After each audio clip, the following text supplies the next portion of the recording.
수험생 여러분 안녕하십니까. 자, 저희들 은행 텔러를 함께 공부하고 계신데요. 우리 지난 시간까지는 제1과목의 텔러 기본 지식에 대해서 공부를 했습니다. 자, 이번은 그 12번째 시간인데요. 지금 시간부터는 제2과목입니다. 이 과목이 우리 창구 실무 1입니다. 창구 실무 1. 창구 실무 2는 3과목이거든요. 그래서 제2과목의 창구 실무 1인데 우리 제일 처음에 은행 텔러 자격시험을 소개할 때 이 과목이 가장 출제 비중이 높다고 그랬어요. 그래서 특히나 뭐 전반적인 내용이 다 중요하겠지만 제2과목은 출제 비중이 많다 보니까 특히나 신경 써서 여러분들이 공부하실 필요가 있습니다. 자, 그럼 준비한 내용 같이 공부하도록 하겠습니다. 자, 제2과목은 이제 창구 실무 1입니다. 자, 일반 수신에 이제 수신 일반입니다. 수신은 뭐예요? 금융기관에서 고객으로부터 예금 같은 걸 받는 게 수신이죠.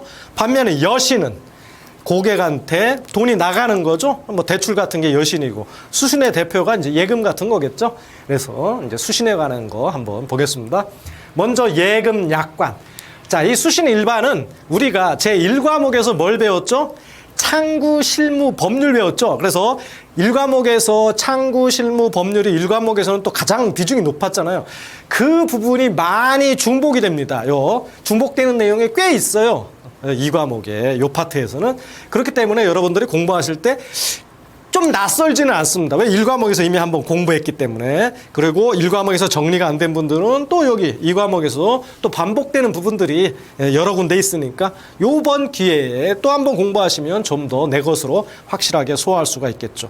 약관 또 나왔죠. 한번 보겠습니다. 예금 약관. 예금 거래 기본 약관과 거래 유형별 약관이 있고 예금 상품별 약관 그리고 개별 약정이 이런 것들이 이제 예금에 관한 약관의 내용이라고 보시면 되겠는데 먼저 여러분 이 중에 범위가 뭐가 가장 넓은 거예요? 당연히 예금 거래 기본 약관이 범위가 가장 넓고 이쪽으로 가면 갈수록 밑으로 갈수록 범위가 줄어드는 거죠. 그래서 모든 예금 거래에 관한 가장 기본적이고 일반적인 사항을 정해놓은 게 뭐다? 예금 거래 기본 약관입니다. 그 다음에 거래 유형별 약관은 예를 들면 입출금이 자유로운 예금약관, 거치식 예금약관, 적립식 예금약관 이렇게 예금 종류별 즉 거래 유형별로 약관이 또 있어요. 이걸 우리가 거래 유형별 약관이라고 하는데 여러분들 우리가 입출금이 자유로운 예금, 거치식 예금, 적립식 예금 아직 안 배웠잖아요. 이따 다 배울 겁니다.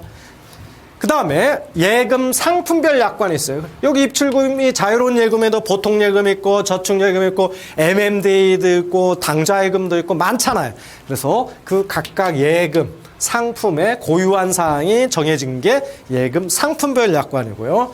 그 다음 개별 약정은 약관이라고 보기에는 약관 내용에 정해놓은 사항이 없어요. 그래서 약관 이외에 별도로 정해놓은 사항을 거래처와 은행과 계약을 통해서 하는 내용을 개별 약정이라고 하는 겁니다. 그래서 뭐 약관으로 보기에는 좀 그렇죠. 그래서 약간 이런 것들이 개별 약정이라고 하는데 그럼 약관의 적용 순서는 어떻게 될까요? 중요하다고 그랬죠. 여기에 나오죠. 바로 약관의 적용 순서. 약관의 적용 순서는 개별 약정부터 거꾸로 올라가는 거죠. 범위가 좁은 데부터 넓게. 그래서 개별 약정이 먼저 적용되고요. 그 다음에 예금 상품별 약관, 그 다음이 거래 유형별 약관, 그리고 최종적으로 예금 거래 기본 약관 이런 순서로 적용되는 겁니다. 이걸 거꾸로 뒤집으면 큰일 납니다, 여러분. 적용 순서는 범위가 작은 데부터 큰 데로 순서대로 적용된다.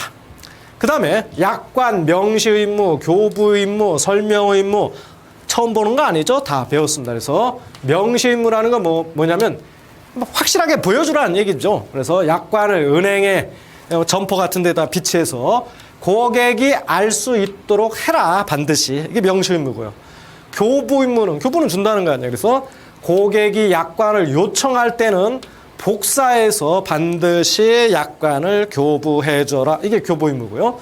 설명 의무는 이건 워낙 많이 봤죠. 그래서 중요한 내용은 고객에게 이해할 수 있도록 설명해줘라. 이게 바로 설명 의무입니다.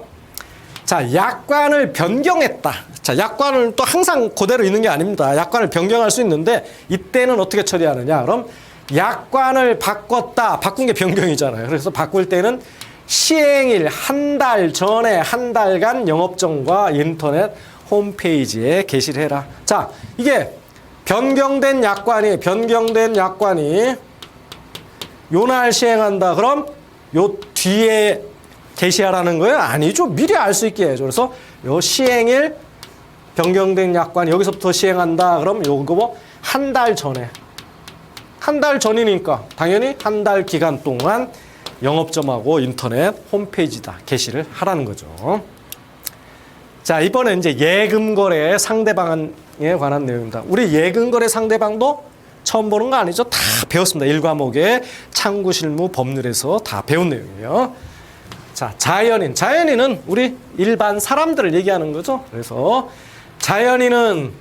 자연인인 사람은 누구든지 예금 거래자가 될 수 있습니다. 그죠? 아무나 예금 거래를 할 수 있어요. 근데 예금의 종류별로, 예를 들면 당좌 예금, 이렇게 특정한 예금 종류별로 자격을 좀 제한하는 경우는 있지만 기본적으로는 자연인이라면 누구든지 예금 거래자가 될 수 있습니다. 그 중에 우리 제한능력자를 봤죠? 제한능력자. 민법상 제한능력자는 3대 제한능력자. 기억나십니까? 미성년자, 피성년 후견인, 피한정 후견인. 이런 3대. 이런 사람들을 우리가 제한능력자라고 했어요.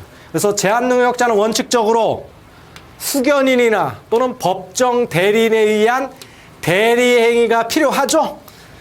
법정 대리인의 동의 없이 미성년자가 한 법률행위는 법정 대리인이 취소할 수 있다고 그랬어요. 그래서 어쨌든 대리행위가 필요합니다. 법정 대리인 또는 후견인의 대리행위가 필요하지만 예금의 경우에는 예금은 제한능력자가 예금했다. 그럼 법정 대리인한테 반드시 법정 대리인을 대동하고 와야 됩니까? 아니죠. 예금의 경우에는 특별한 절차 없이 수납할 수 있습니다. 왜 그렇다고 그랬어요? 왜?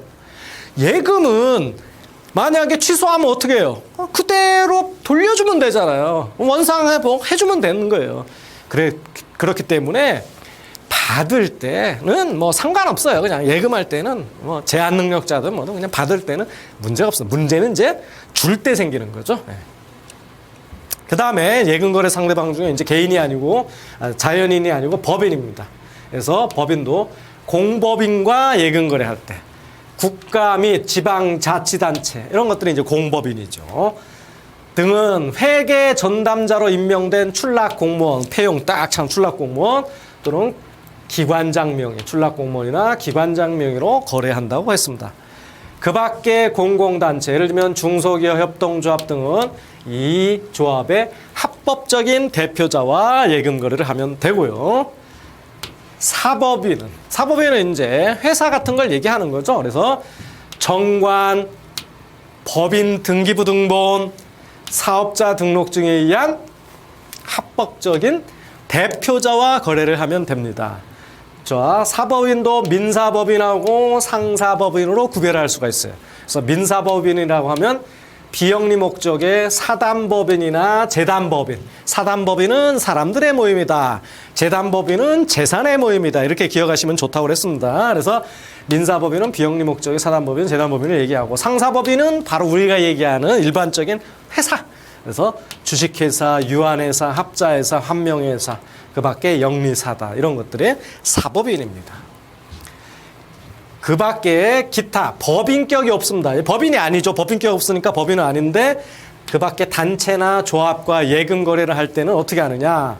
먼저 권리 능력이 없는 사단이나 재단과 거래할 때는 그 단체의 대표자나 개인 명의로 거래를 하셔야 하고요. 조합인 경우에는 선출된 업무 집행사원, 예를 들면 대표조합원, 개인 명의로 거래를 해야 됩니다. 원래 조합은 뭐 전부가 예금 거래 전체를 상대로 해서 예금 거래를 해야 되지만 그러면 불편하잖아요. 그래서 선출된 업무 집행사원, 대표조합원 개인 명의로 거래를 하셔야 합니다.